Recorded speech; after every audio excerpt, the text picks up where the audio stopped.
La balado-diffusion de cette semaine est une présentation de JN Auto, vente et financement. Voiture presque neuve, plus de 35 véhicules électriques à partir de 50 $ par semaine. Hyundai nous présente sa nouvelle Kona. Des subventions pour les bornes résidentielles à Joliette. Tesla s'installe à Québec.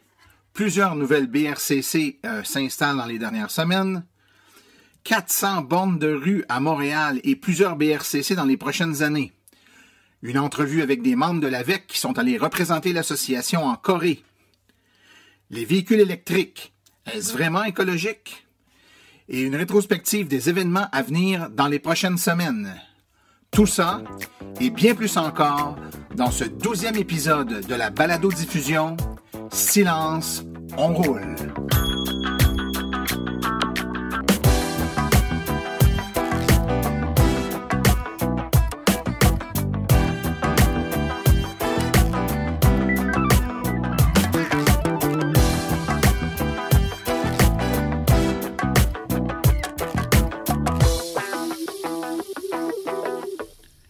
Bonjour, mesdames et messieurs. Mon nom est Martin Archambault, administrateur et webmestre de l'Association des véhicules électriques du Québec.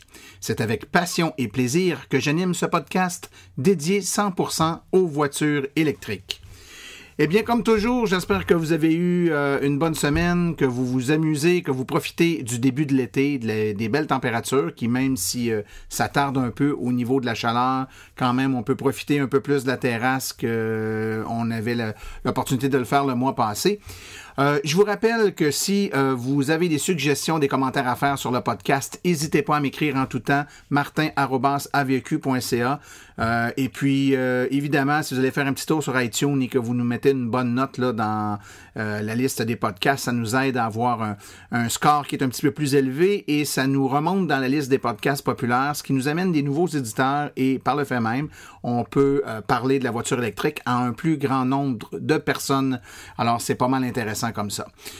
Écoutez, plein de choses à vous raconter cette semaine. Encore une fois, c'est l'été, il commence à faire beau. Et puis là, c'est la saison des événements. L'Association des véhicules électriques du Québec organise une foule d'événements.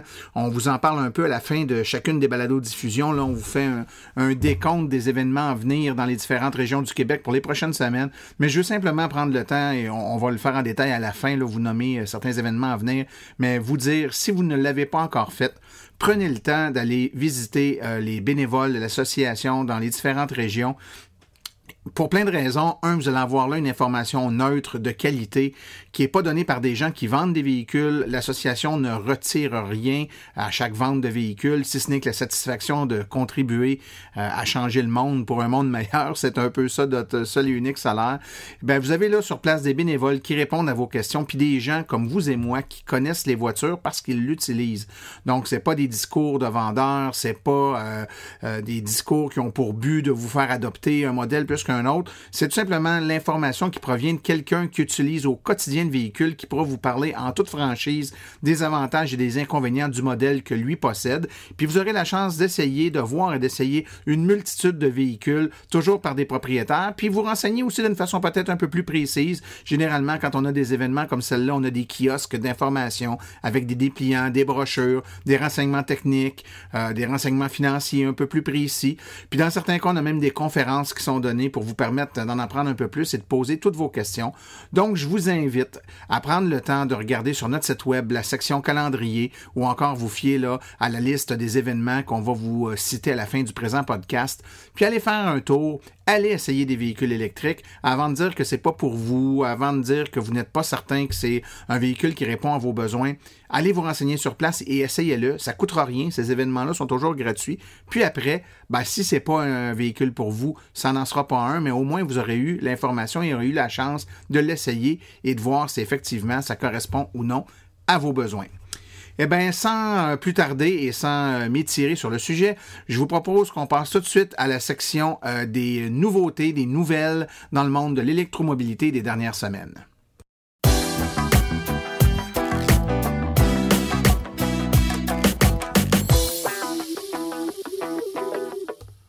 On en sait maintenant un peu plus sur la toute nouvelle Hyundai Kona, K-O-N-A. Donc, la Kona 2018 a été révélée avant son lancement sur le marché. Elle devrait être produite un peu plus tard cette année. Kona, là, ça vient du nom d'un lieu touristique populaire à Hawaï, pour ceux qui sont déjà allés.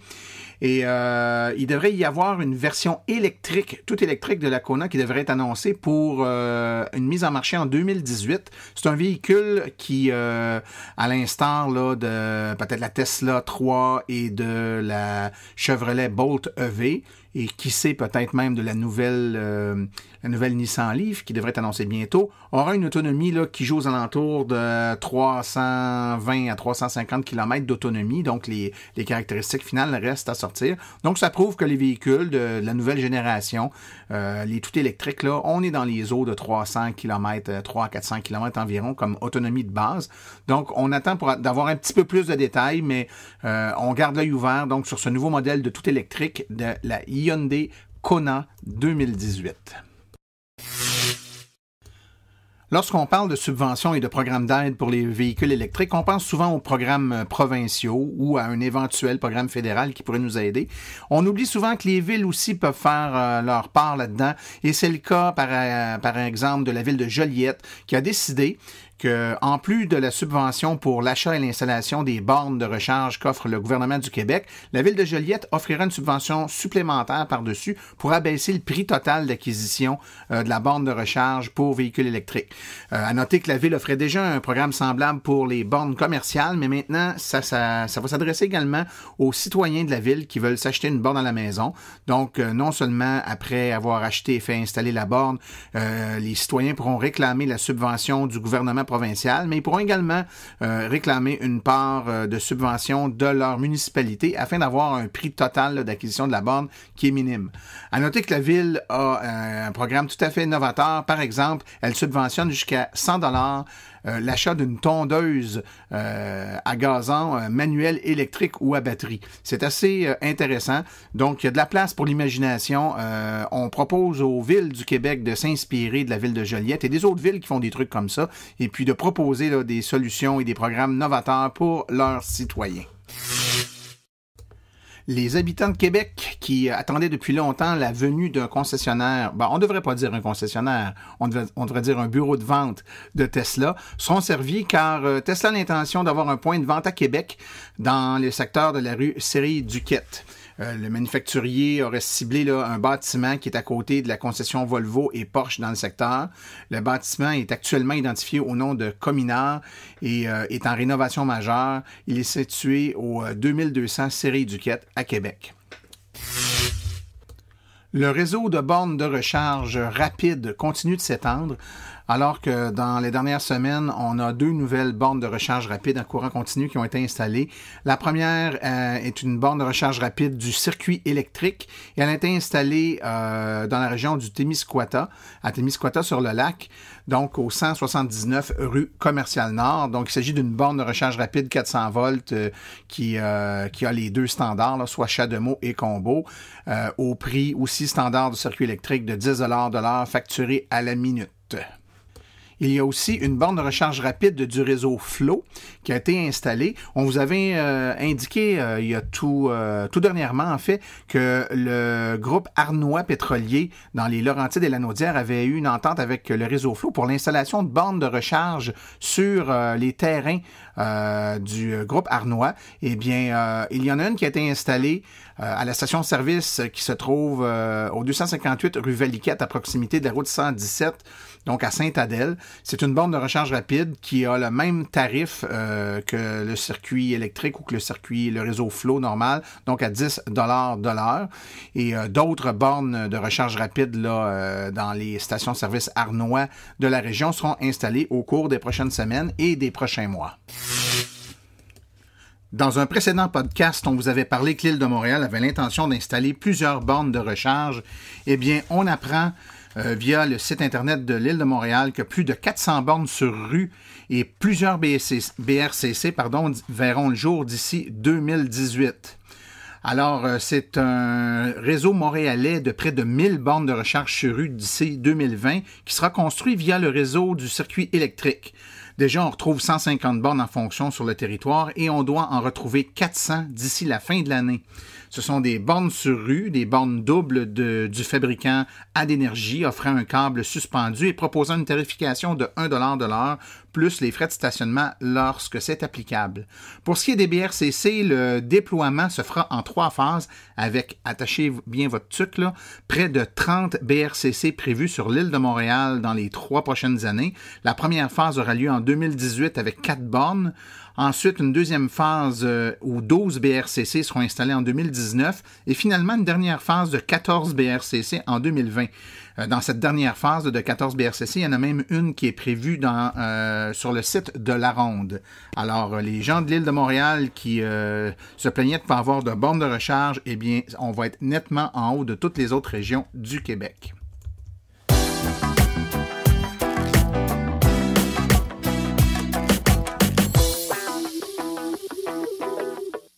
Alors, je suis présentement en compagnie de Pierre-Étienne Messier et Caroline Plante, deux membres de l'AVEC qui ont vécu une expérience assez exceptionnelle et j'ai pensé qu'il pourrait être intéressant de les entendre nous raconter cette expérience. Alors, tout d'abord, bienvenue à vous deux.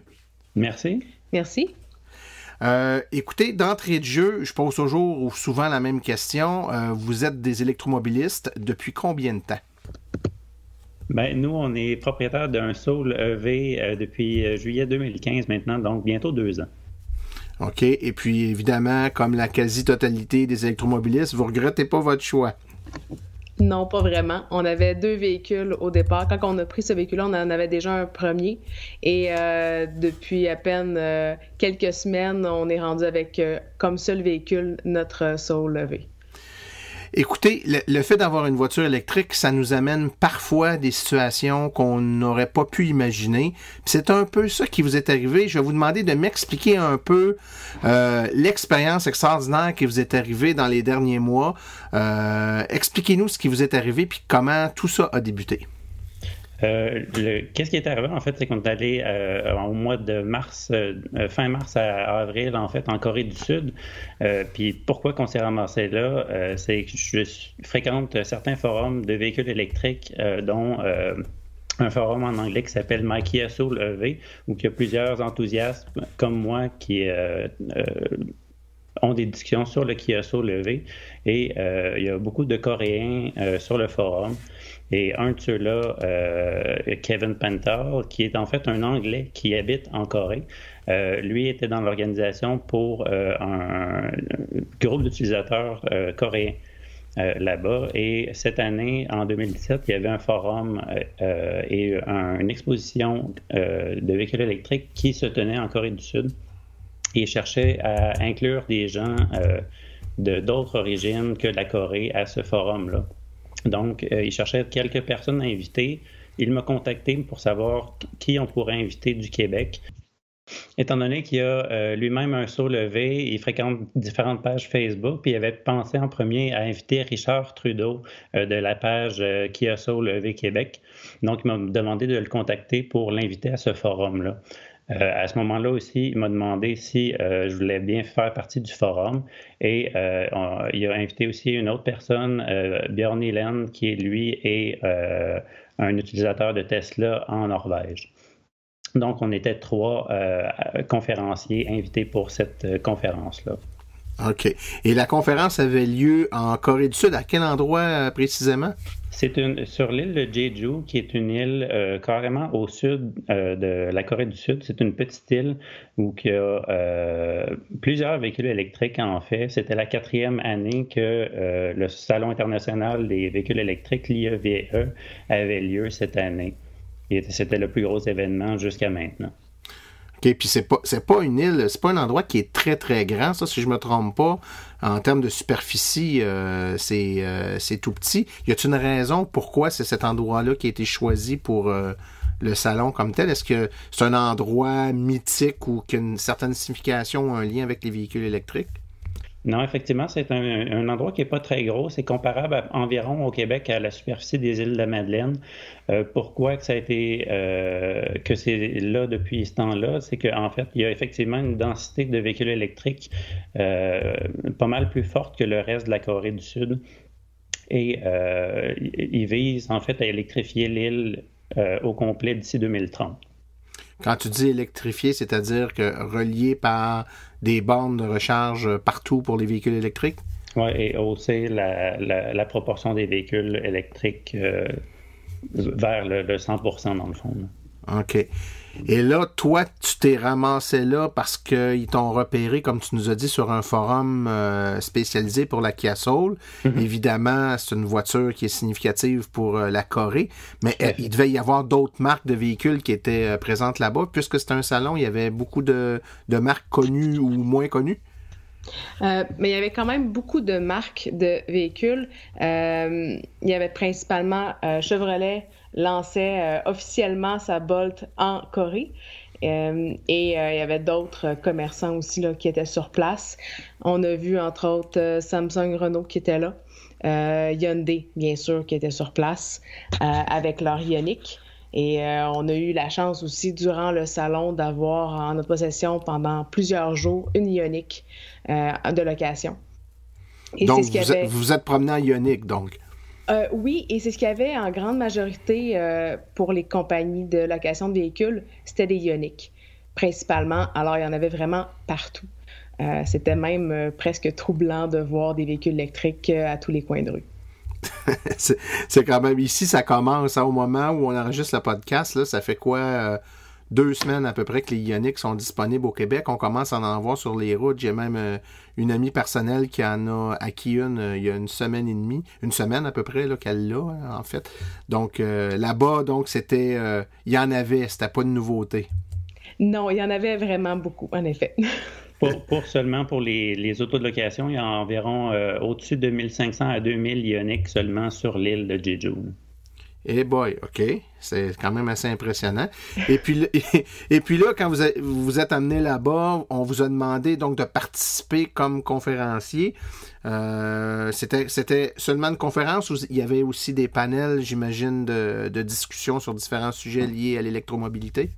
C'est ça, dans le fond, nous autres, la conférence à laquelle j'ai participé, c'était une journée spécifique. Le salon, lui, durait pendant 5 jours. Il y avait une partie exposition où là, les compagnies pouvaient montrer soit des véhicules, des bornes de recharge, mais il y avait une partie aussi conférence plus technique, plus avancée, sur des nouveaux standards de recharge à développer, sur plus des partis politiques, dans le fond, sur comment électrifier le transport dans le monde. Là. Fait que c'était assez varié. OK. Et si vous aviez, je dis ça vraiment là, à vue de nez, là, je ne suis pas certain qu'il y ait des statistiques officielles sur le sujet, mais vous êtes quand même en mesure de comparer les deux. Si on compare un peu l'état de l'électromobilité au Québec avec celle que vous avez pu observer en Corée, quels sont les parallèles qu'on peut faire ou les différences qu'on peut noter entre les deux pays? Mais principalement, une des choses qui nous a beaucoup frappé, c'est que sur la grandeur du pays, pour toute la Corée, il y a moins de véhicules électriques en circulation qu'au Québec. Donc, même si on en a vu beaucoup, il y en a vraiment moins, même s'ils ont plus d'habitants. Donc, c'est un paradoxe un peu particulier. Et l'île de Jeju est complètement à part du reste de la Corée, parce qu'il y a beaucoup plus de véhicules électriques, mais il y a aussi beaucoup plus de chargeurs qu'au Québec. OK. C'est un microcosme à l'intérieur de la Corée, finalement. Oui, probablement à cause de la topographie, c'est une île volcanique, donc c'est relativement plat.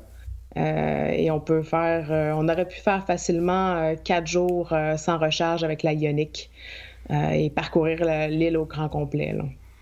Ah ben c'est pas mal intéressant tout ça. Écoute, votre présence, vous l'avez dit tantôt, c'était pour donner participer à une conférence. Évidemment, je suis au courant du sujet de la conférence. Tu as présenté ni plus ni moins que l'Association des véhicules électriques du Québec là-bas. Donc, présenter un peu notre modèle d'association, puis le modèle d'implication et de rôle qu'une association comme la nôtre a à jouer. Explique-nous donc comment ça a été reçu. Qu'est-ce que les Coréens pensent d'une association comme la nôtre? Il était vraiment surpris, en fait, de la manière structurée qu'on a, l'approche globale à travers le Québec qui est la même, puis notre bonne organisation, avec les événements, avec le programme d'essais routiers, avec les polos orange qui ont fait sensation là-bas parce qu'on avait l'air justement bien organisé, puis ça fait une belle image de marque.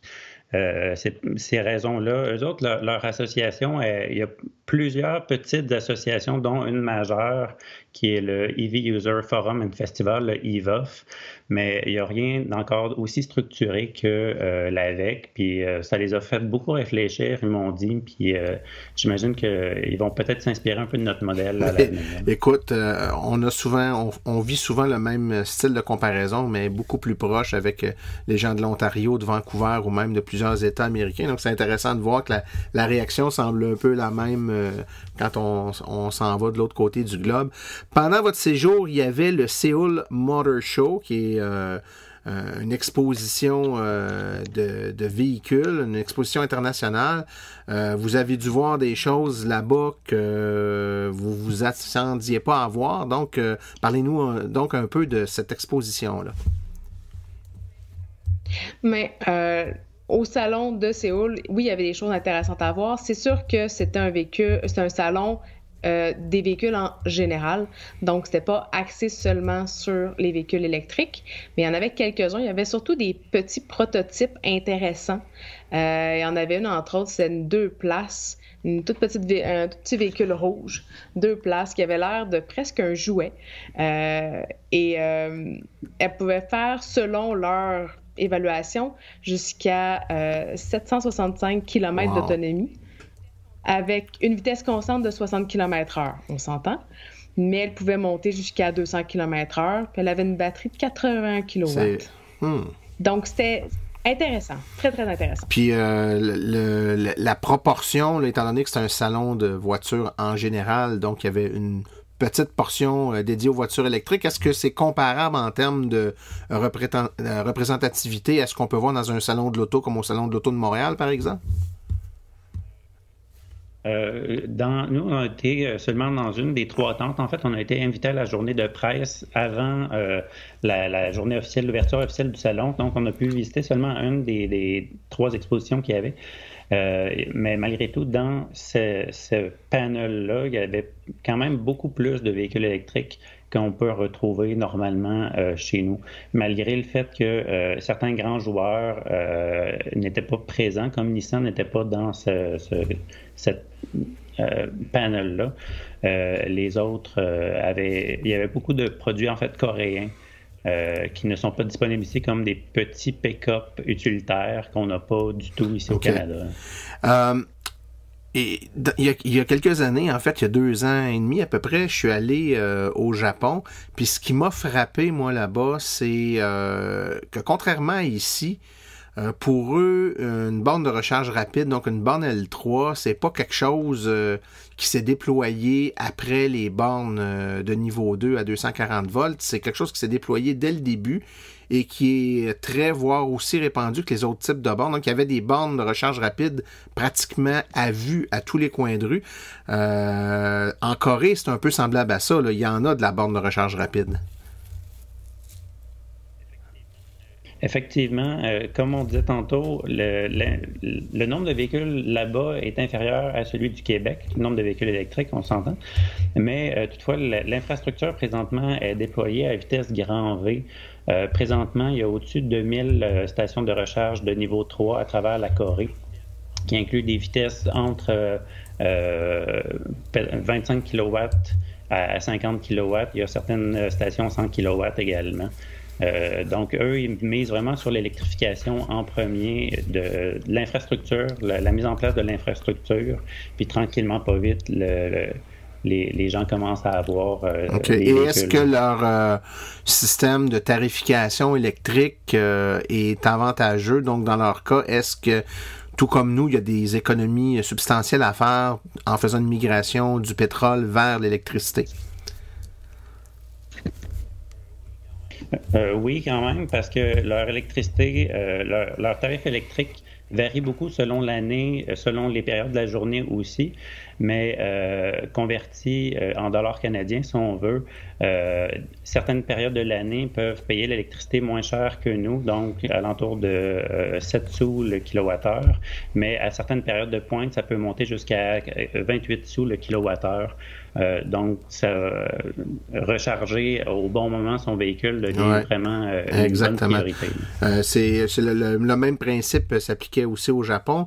Est-ce que vous avez vu des systèmes où le chargeur sert à la fois à alimenter le véhicule et à la fois à alimenter la maison à partir du véhicule pour être capable de récupérer l'électricité du véhicule à des moments où l'électricité du secteur coûte plus cher? C'était très populaire ça au Japon. Ils rechargeaient le véhicule la nuit quand l'électricité coûtait pas cher, puis ils se redonnaient l'électricité le matin pour faire cuire les toasts au moment où l'électricité coûte plus cher. Donc, c'est du déplacement de charge. Dans le fond, c'est qu'on déplace on va chercher l'électricité au moment où elle coûte pas cher pour se la redonner à soi-même au moment où la compagnie d'électricité nous la vend plus cher. Là, il y avait de plus en plus de bornes de recharge bidirectionnelles là, qui s'installaient au Japon au moment où moi, je suis passé il y a 2 ans, donc c'est quelque chose qui, quand il y a des tarifications qui varient en fonction de l'heure, c'est des fonctionnalités qui peuvent devenir intéressantes, tout comme celle, comme tu as mentionné, de pouvoir programmer l'heure de recharge de son véhicule pour s'assurer qu'on recharge quand ça coûte pas cher et non pas quand on revient en fin de journée, au moment où généralement c'est là qu'il y a la tarification la plus élevée, là, parce que tout le monde se fait à souper, puis l'électricité est consommée en grande quantité. Écoute, est-ce qu'il y a des avantages? Est-ce que vous avez vu d'autres types de bénéfices de conduire électrique comme on vit un peu au Québec, là, avec, par exemple, des voies réservées ou des trucs comme ça? Oui, il y avait plusieurs avantages pour eux. S'il y avait, bien sûr, la plaque, la fameuse plaque bleue, qui était sur le marché depuis très peu de temps, en fait, qui indiquait justement que c'était un véhicule électrique. Il y avait beaucoup de stationnements gratuits dans plusieurs stationnements publics. Donc, les véhicules électriques pouvaient se stationner là sans payer un seul sou. Il y avait l'admission gratuite dans plusieurs établissements gouvernementaux aussi. Éventuellement, ils voulaient instaurer un rabais sur les autoroutes à péage. Puis, c'est beaucoup plus facile de les reconnaître avec la plaque, avec le fond bleu. Ça se démarque beaucoup plus que notre plaque avec les chiffres en vert. Souvent, quand on n'est pas proche du véhicule, on n'est même pas sûr s'ils sont bleus, s'ils sont verts. Il faut être un petit peu plus collé dessus pour le voir. Effectivement. Je peux pas, on peut pas conclure cette discussion-là sans quand même parler de trucs qui ont nécessairement rien à voir avec les voitures électriques, parce que dans un voyage comme celui-là, souvent, notre horaire est très chargé. On est là parce qu'on est amené là-bas par une compagnie, un colloque, une organisation. On nous a préparé des visites guidées puis des trucs qui sont comme ficelés au quart de tour, puis on a comme l'impression qu'on n'a pas de temps pour soi pour prendre le temps de voyager. Avez-vous pris, vous, un peu de votre temps pour profiter du fait que vous étiez rendu en Corée puis visiter un peu le pays? Ben oui, comme l'événement, c'était seulement une semaine, l'événement officiel pour lequel on était sur place, on s'est gâtés, on a décidé de prendre 3 semaines au total. Donc, on s'est promené, mais notre première semaine nous a permis de faire beaucoup de contacts.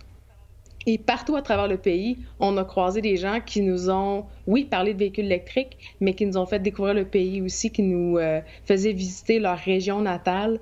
On a vraiment vécu des moments mémorables, puis on espère revoir ces gens-là très bientôt. Écoutez, tout est possible. Moi, j'ai gardé contact avec plusieurs personnes au Japon. François Villot, la même chose. Il y a des gens du Japon qui sont venus ici faire un reportage sur les conducteurs de Nissan Leaf au Québec dernièrement. Donc, on garde des contacts, ça, c'est certain. Puis, les gens sont toujours surpris aussi de voir que malgré le fait qu'on est si loin, on a des réalités qui, sur plusieurs points, se ressemblent beaucoup. Écoutez, si je vous demandais de conclure le tout en me disant ce que vous retenez le plus de ce voyage-là, ce qui vous a le plus marqué, là. Donc, si vous résumez ça à tour de rôle, là, Pierre-Étienne, toi, qu'est-ce qui t'a le plus marqué de ce voyage-là? Premièrement, c'est un très beau pays. Les gens sont formidables là-bas et la nourriture était plus qu'excellente. Les liens qu'on a tissés là-bas, c'était vraiment bien et je garde toujours contact avec ces gens-là. Je leur parle sur une base régulière grâce à Internet. Le décalage horaire aidant, on est presque tout le temps en communication le soir, c'est le matin pour eux et vice-versa. OK. Et puis toi, Caroline, qu'est-ce que tu retiens de ça? Ce que je retiens, entre autres, c'est un pays de contraste. Tout étant un mélange de modernité et de tradition, mais c'est surtout l'ouverture des gens là-bas. Ils étaient intéressés à savoir ce qu'on pensait de leur pays, ce qu'on pensait de toutes sortes de sujets très variés. Puis, il est intéressant à savoir comment on fonctionnait, nous autres, ici, dans la vie de tous les jours, avec nos fameuses buttes de neige qui nous empêchent de sortir et de vivre l'hiver. C'était vraiment des belles discussions. Puis, c'est un magnifique pays. Tu m'amènes une question que j'avais pas prévue, mais moi, dans le voyage que j'avais fait, il y avait des jeunes un peu partout dans le monde, puis on comparait nos expériences, puis ça m'a amené à réaliser qu'on avait des expériences qui étaient forcément différentes parce qu'on vivait dans des climats différents. Il y avait un collègue de la Californie qui, lui, avait des problématiques qui étaient liées à la chaleur, alors que moi puis mon collègue de la Norvège, on avait plutôt des problématiques qui étaient liées au froid. Puis moi, le gars de la Norvège, puis celui de la Californie, on n'aurait jamais pu imaginer le problème de l'autre parce qu'on ne le vit pas réellement. Est-ce que vous avez parlé avec des gens qui venaient aussi, vous avez parlé qu'il y avait des gens de d'autres pays aussi, est-ce que vous avez comparé vos réalités respectives en prenant note de certaines différences qui étaient liées, entre autres, au climat? Oui, puis effectivement, on s'en est rendu compte là-bas aussi qu'il y a certaines différences, soit au climat ou tout à fait culturel, que personne n'avait imaginé. Comme nous, quand on s'est promené à travers les différentes bornes, quand on avait notre véhicule, on s'est révélé à des bornes qui étaient 100% en coréen, donc c'était un peu difficile pour nous de les utiliser, mais grâce à la technologie puis à la traduction, c'était un peu plus facile pour nous, mais on s'imaginait pas ça finalement, puis on se disait on peut avoir un peu le même problème pour nous aussi s'il y a des touristes qui viennent, puis là je vois de plus en plus de bornes qui sont maintenant bilingues, puis je pense que c'est bien de les avoir bilingues pour que les touristes américains ou ontariens ou des autres provinces puissent utiliser notre infrastructure. Il manque juste l'interopérabilité des cartes ou des systèmes, puis ça va être parfait. Hein? Exactement. Écoutez, avant de conclure, vous auriez pas un scoop, un modèle qui s'en vient, des nouveautés, des affaires que vous avez le droit de nous dire, ou tout comme moi, ils vous ont fait promettre de rien dire sous menace de vous torturer? Malheureusement, non, j'ai pas de scoop à tout casser, mais mes amis là-bas me tiennent informé des nouveaux développements de Hyundai et de Kia. Donc, j'ai souvent les nouvelles traduites en anglais pour moi, des articles en coréen là-bas. Donc, j'hésite pas à les reposter puis à faire profiter les gens. C'est super gentil. Écoutez, vous avez été très généreux de votre temps, tous les deux, Caroline Plante et Pierre-Étienne Messier. Je vous remercie beaucoup de votre présence sur le podcast et puis j'espère qu'on aura la chance de se reparler bientôt. Merci beaucoup. Merci, au revoir. Merci beaucoup. Après la petite pause publicitaire, on revient avec la chronique de Maxime Séguin-Durand qui se pose la question: la voiture électrique, est-ce que c'est vraiment écologique?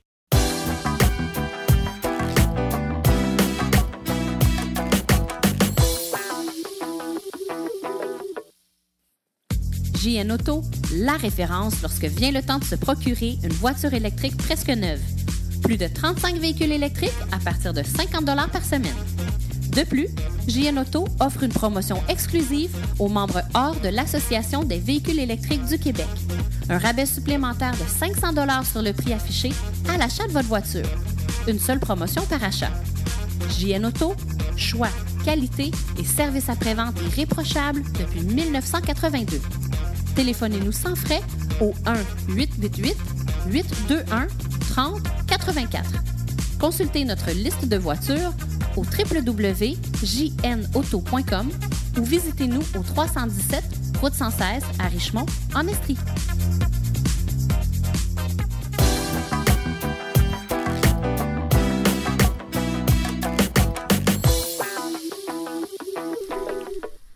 Bonjour à tous. Cette semaine, on commence une série de chroniques qui vont porter sur un de mes sujets préférés, l'environnement. En fait, on va se demander si les VE sont fidèles à leur réputation. Est-ce qu'ils sont vraiment écologiques? La réponse sec et plate, c'est non. En fait, c'est assez clair que le geste écologique par excellence, c'est de ne pas avoir d'auto, qu'elle soit électrique ou à essence. Et ça, c'est encore plus vrai lorsqu'on habite dans les grands centres urbains. Le geste écologique, c'est de prendre le vélo, de marcher ou encore de prendre le transport en commun. Ça, c'est la réponse plate, mais lucide. Et tranquillement, faut qu'on tende vers ça. Pourtant, ça doit être la réponse, ou en tout cas ma réponse. C'est pas ce qu'on entend principalement lorsqu'on discute avec des gens qui martèlent qu'un véhicule électrique, c'est pas écologique. Souvent, on entend plutôt parler de batteries diaboliques, dont la production et la fin de vie seraient particulièrement dommageables pour l'environnement, au point où ce serait pire que toutes les émanations de gaz carbonique et autres métaux lourds qui viennent avec l'utilisation d'une auto à essence, avec la production du pétrole, etc. Donc cette semaine, j'aimerais qu'on rectifie les faits par rapport à la pollution engendrée par les batteries. Une fois que ce sera fait, on sera en mesure de se pencher sur la réelle question qui devrait nous préoccuper, le modèle de l'auto solo. Actuellement, c'est vrai que la production d'un VE est plus polluante qu'un véhicule à essence. En fait, les moments où les VE sont les plus polluants, c'est lors de la production des batteries, qui nécessitent plusieurs produits chimiques comme le plomb, le lithium ou encore après, au moment du recyclage des batteries. Mais c'est un faux problème, et ce pour deux raisons. D'abord, lorsqu'on compare les deux types de véhicules sur l'ensemble de leur vie utile, il apparaît clairement que les véhicules thermiques sont beaucoup plus polluants que les véhicules à essence. Le point où les VE deviennent moins polluants que leur contrepartie à essence serait généralement à partir de 25 000 km, dépendamment de la source d'énergie qui alimente le VE. La raison est simple. Ils ont besoin de pétrole tout au long de leur vie utile. Les VE, eux, émettent beaucoup moins de polluants pour rouler, ce qui leur confère un avantage non négligeable. Elles ne polluent pas l'air que les gens respirent, ce qui a des effets non négligeables sur la santé. En fait, la seule pollution qu'émettent les VE, c'est lié à l'entretien, aux réparations, aux pneus et évidemment à l'énergie utilisée pour remplir les batteries. Mais alors, qu'en est-il lorsque l'énergie qui sert à recharger les VE ne provient pas d'une source renouvelable, comme c'est le cas dans une grande proportion d'États dans le monde? Bien, il semblerait que même dans ces cas-là, les VE émettent moins de pollution que les véhicules thermiques. Cela dit, soyons clairs, si votre VE avance grâce à l'énergie d'une centrale thermique, votre gain écologique par rapport aux véhicules à essence est pas mal moins évident, même s'il existe. Dans le cas du Québec, où l'énergie provient d'une source renouvelable, la pollution liée au remplissage des batteries n'est pas inexistante, mais elle est bien moins importante que l'essence des véhicules traditionnels. Dépendamment de la source d'énergie, il semblerait que les véhicules électriques ont en moyenne un gain écologique de 25 à 50 % par rapport à la pollution émise par un véhicule thermique. Ensuite, la deuxième raison pour laquelle c'est un faux problème que les VE soient plus polluants au moment de la production, c'est parce qu'on compare des pommes avec des oranges. On compare un modèle abouti et plafonnant, celui des véhicules à essence, avec un modèle émergent qui en est à ses débuts. Actuellement, à l'échelle de la planète, les investissements dans les énergies renouvelables augmentent de manière très importante. Or, l'un des enjeux principaux, le saint graal de l'énergie, c'est d'améliorer la conservation de l'énergie produite par les sources renouvelables. Et ça veut dire améliorer l'efficacité des différentes technologies de batterie. C'est vrai pour les énergies renouvelables en général, mais également pour les batteries des véhicules électriques. Donc, avec les investissements dans la recherche et l'innovation entourant la conservation de l'énergie qui explosent, la production des batteries va devenir de plus en plus efficace, de moins en moins énergivore et de moins en moins polluante. Déjà, on voit émerger plein de projets alternatifs au modèle de la batterie lithium-ion qui domine le marché. Des batteries à partir de sodium, de graphène, du lithium créé à partir du saumure des centrales géothermiques, etc. Tesla annonçait déjà, il y a quelques années, la production d'une batterie sans métaux lourds et biodégradable. De la même manière, les projets de recyclage des batteries sont de plus en plus performants. Et même quand une batterie n'est plus assez performante pour un VE, elle demeure assez efficace pour servir à d'autres fonctions parce qu'elle conserve environ 80% de leur capacité, ce qui est bien suffisant. Donc lorsque ça va faire 50 à 100 ans qu'on met les mêmes ressources pour le développement des batteries et la conservation de l'énergie que ce qu'on a mis pendant 100 ans dans les recherches pour les moteurs à essence qui sont eux-mêmes très inefficaces, ben là on va pouvoir comparer les deux modèles. En attendant, comparer les rendements d'un modèle émergent avec un modèle établi et plafonnant, c'est non seulement fallacieux, c'est injuste. Injuste. En théorie, parce qu'on a vu qu'en pratique, même si la comparaison est injuste, les VE sont moins polluants que les véhicules à essence sur le long terme. Donc, c'est pas vrai que les VE sont plus polluants que les véhicules traditionnels. Ils le sont plus à la conception, mais le sont moins sur l'ensemble de leur vie utile. En plus, la pollution liée aux batteries va aller en décroissant au fur et à mesure que les investissements vont augmenter. Maintenant, est-ce qu'on peut dire que les véhicules électriques sont écologiques pour autant? Je pense pas. Mais ça, on va en discuter davantage dans 2 semaines. À bientôt!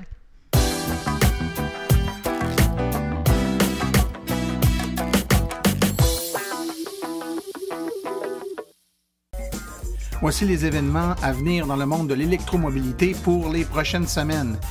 Eh bien, le premier événement à souligner, c'est Outaouais en fête à Gatineau le 24 juin, la Saint-Jean-Baptiste, au Parc des Cèdres de Gatineau, de l'information et un grand défilé de véhicules électriques. Ensuite, information sur les véhicules électriques au Rouge Café, donc le restaurant Rouge Café du 283 rue principale à la Sarre, information et essais routiers. Les jeudis branchés du marché de la gare de Sherbrooke, le prochain aura lieu le 13 juillet 2017. C'est de 17h à 21h au marché de la gare. Conférences, informations et table ronde. Il y a également le festival H2O d'Amos le 15 juillet 2017 de 10h à 15h au coin de la rue principale sud et de la 15e avenue est. De l'information, des essais routiers et des exposants. Il y a le 2 montagnes en fête avec exposition de voitures anciennes et électriques le 15 juillet 2017 de 14h à 18h. C'est au 502 chemin d'Oka à 2 montagnes, à la cour municipale. Il y a de l'information, des essais routiers et des exposants. Ensuite, soyez électrique au Mont-Tremblant le 22 juillet 2017 de 10h à 15h à l'Hôtel de Ville du Mont-Tremblant au 1145 rue de Saint-Jovite à Mont-Tremblant. De l'information, des essais routiers et des exposants.